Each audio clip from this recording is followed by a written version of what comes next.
Donc ici, on va parler de la couleur qui se trouve dans InDesign, qui s'appelle la couleur repérage.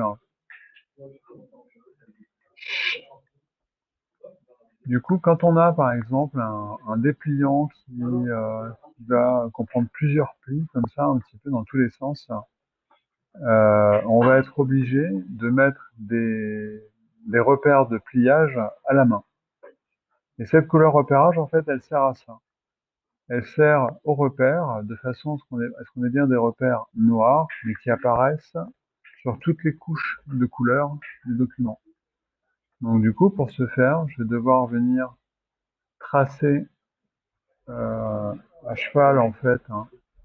Donc pas tout à fait au bord du document, ça ne va pas toucher le document.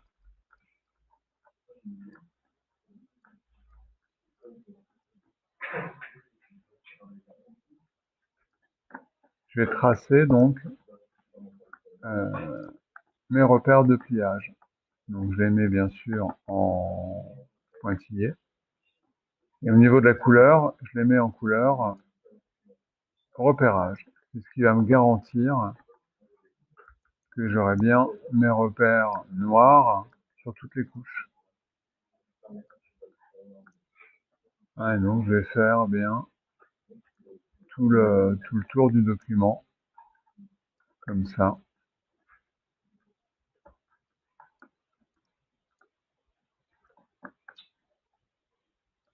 Donc j'ai au préalable placé des repères. Il faut bien que je fasse attention qu'ils ne touchent pas le bord du document.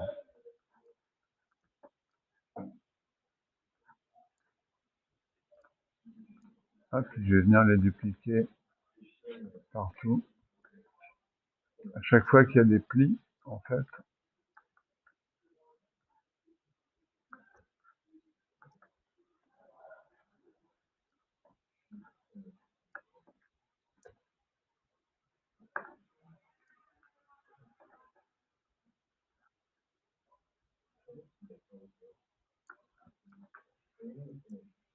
Voilà.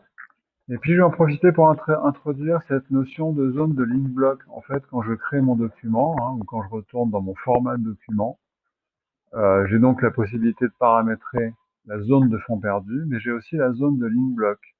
La zone de ligne bloc, elle se matérialise par ce filet là qui est de couleur bleue.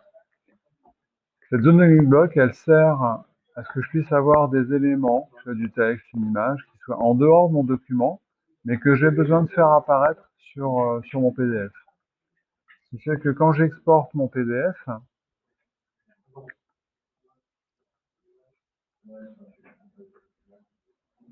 je vais lui spécifier dans repères et fonds perdus de me faire apparaître la zone de fond perdu telle que je l'ai paramétrée dans le document. Mais je peux aussi lui demander de m'inclure la zone de ligne bloc. Si je fais ça, ça va me permettre donc d'avoir voilà, ce petit cartouche là, qui est bien en dehors du format de mon document, mais qui est intégré dans la zone de ligne bloc. Et puis donc là, je retrouve bien mes repères de pliage.